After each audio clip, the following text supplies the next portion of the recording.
Talent search के तहत आपको एक एक्टिविटी द्वारा यह दिखाने का प्रयास करेंगे जो कि हमें ये बताती है कि हमारे आसपास साधारण सी घटनाओं के पीछे भी विज्ञान के कितने रहस्य कार्य कर रहे हैं। जो परिघटनाएं हमें सरल और सीधी दिखती है वह परिघटनाएं इतनी सरल और सीधी बिल्कुल भी नहीं होती। उदाहरण के लिए क्या कोई मुझे बताएगा कि मेरे हाथ में क्या है? बॉल। जी बिल्कुल, आपका उत्तर सही है। मेरे हाथ में एक बॉल है। क्या आप बताएंगे कि इस बॉल पर कोई बल कार्य कर रहा है? गुरुत्वाकर्षण। जी बिल्कुल, इस पर गुरुत्वाकर्षण बल कार्य कर रहा है। ये गुरुत्व बल किसके बीच कार्य कर रहा है? क्या कोई बता सकता है?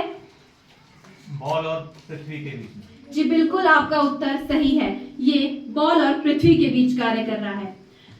गुरुत्व बल इसमें लग तो रहा है लेकिन ये गेंद नीचे क्यों नहीं गिर रही? क्योंकि आपने पकड़ रखा है। जी बिल्कुल, मैंने पकड़ा हुआ है लेकिन तब भी ये क्यों नहीं गिर रही? नीचे की ओर बल तो लग रहा है लेकिन कोई बल ऊपर की ओर भी तो लगना चाहिए। क्या आप बता सकते हैं कोई बल लग रहा है? आप बताइए। जी मैं बताती हूँ। इसमें लग रहा है घर्षण बल। कैसे? देखिए, हमारे हाथ देखने को तो मुलायम होते हैं लेकिन हम माइक्रोस्कोप द्वारा देखें तो हमारे हाथ की सतह बहुत ही खुरदरी होती है और गेंद की सतह भी खुरदरी होती है जो आपस में अटैच हो जाती है, जिससे इसमें घर्षण बल लग रहा है और उस कारण से ये गेंद नीचे नहीं गिर रही है। चलिए, नीचे को लग रहा है गुरुत्व बल और ऊपर की ओर लग रहा है घर्षण बल। इतना हो चुका। अभी दो ही बल हुए हैं ना? यस। जी बिल्कुल। अब मुझे आप बता सकते हैं कि इस गेंद पर कोई बल कार्य कर रहा है? आपके हाथ का बल, पेशी बल। जी बिल्कुल, मेरे हाथ का बल, पेशी बल कार्य कर रहा है। कैसे? आपने पकड़ा है ऐसे? जी बिल्कुल, आपका उत्तर सही है। मैंने पकड़ा हुआ है। नीचे की ओर तो गुरुत्व बल लग रहा है और ऊपर की ओर घर्षण बल और हमारे हाथ द्वारा लगाया गया पेशीय बल। कुल मिला के 3 बल हो चुके हैं।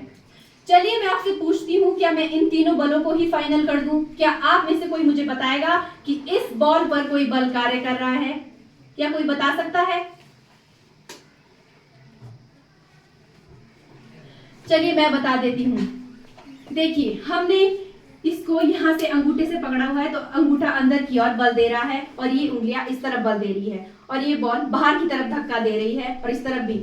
ये हो गए प्रतिक्रिया बल। 2 बल लग रहे हैं तो अब हुए 5 बल। चलिए, इतना तो हो चुका। 5 बलों के अलावा मैं आप सभी से पूछती हूँ कि इस बॉल पर, इस साधारण सी बॉल पर अभी भी कोई बल कार्य कर रहा है? क्या आप में से कोई बताएगा? अब तो काफी बल हो गए, अब कौन सा बल कार्य कर रहा होगा? जी आपका उत्तर बिल्कुल गलत है। इस पर अभी भी बल कार्य कर रहा है। देखिए, हम एक वायुमंडल में रहते हैं और वायुमंडल में छोटे छोटे कण होते हैं। वह कण हमसे टकराते रहते हैं, हम सबसे टकराते हैं और उसी प्रकार से इस गेंद से भी टकरा रहे हैं जिससे इसे बल मिल रहा है और ये बल के कारण गेंद नीचे नहीं गिर रही है और इस पर वायुमंडलीय दाब पड़ रहा है। चलिए, अब हो गए 6 बल। नीचे की ओर लग रहा है गुरुत्व बल, ऊपर की ओर लग रहा है घर्षण बल, हाथ द्वारा लगाया गया पेशीय बल और गेंद के भार को लगाया गया प्रतिक्रिया बल और वायुमंडलीय दाब। चलिए साथियों, मुझे तो नहीं लगता कि इस साधारण सी गेंद पर अभी भी कोई बल कार्य कर रहा है। क्या आप कोई बता सकते हैं?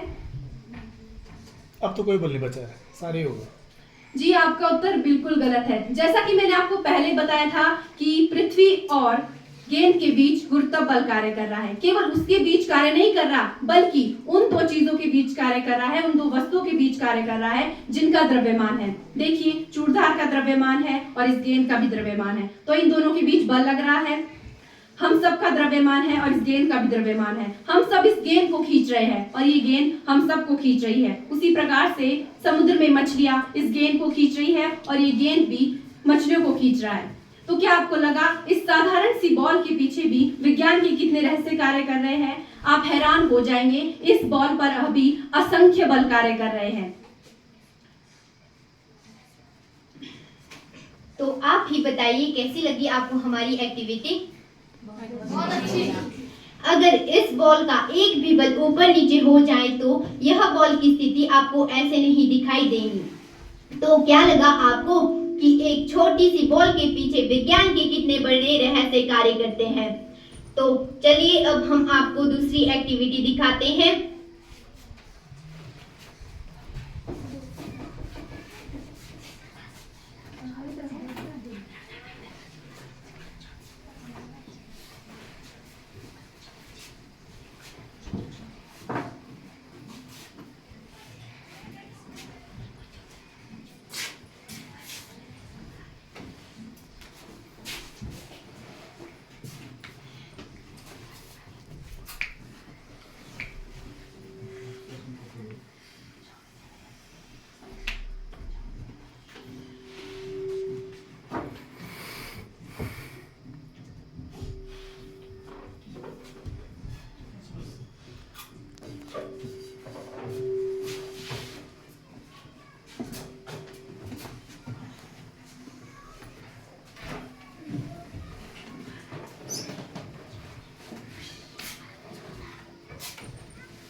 देखिए, ये एक्टिविटी बहुत ही साधारण है। पहले हमने इसमें एक धागा लिया और धागे में एक प्लास्टिक की स्ट्रॉ डाली और एक गुब्बारे को फुलाया और टेप के माध्यम से चिपका दिया। तो आप सभी के लिए प्रश्न है कि ये गुब्बारा आगे कैसे गया? रॉकेट की तरह।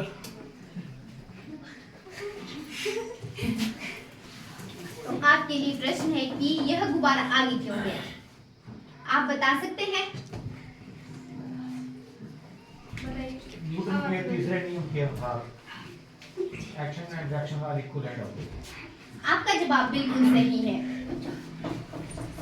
न्यूटन की गति का तीसरा नियम यह कहता है कि अगर कोई वस्तु दूसरी वस्तु पर बल लगाती है तो वही पहली वस्तु पर भी उतना ही बल लगाया जाता है, परंतु विपरीत दिशा में हर क्रिया की समान और विपरीत प्रतिक्रिया होती है। उदाहरण के लिए जैसे हम किसी दीवार में धक्का देंगे तो वह दीवार भी हमारे को जितना धक्का हमने दीवार पर दिया उतना ही बल दीवार हमारे पे लगाएगी।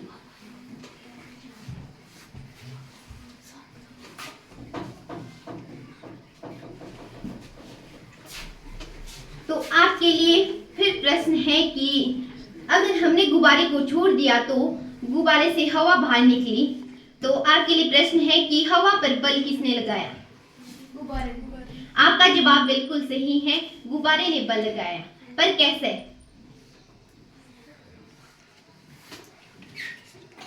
आप बताइए। न्यूटन की गति का तीसरा नियम कहता है अगर कोई भी वस्तु दूसरी वस्तु पर बल लगाती है तो वैसे ही ये गुब्बारे पर भी हवा पर भी गुब्बारे ने वैसे ही बल लगाया। जैसे ही हमने एक गुब्बारा लिया फिर उसको फुला दिया और उसकी हवा हमने गुब्बारे को छोड़ दिया, हवा बाहर निकल गई। तो गुब्बारे ने उस पर बल लगाया और धागे ने गुब्बारे पर बल लगाया और गुब्बारे ने भी धागे पर बल लगाया। उसी तरह से यह गुब्बारा आगे गया। तो आप ही बताइए कैसी लगी आपको हमारी एक्टिविटी?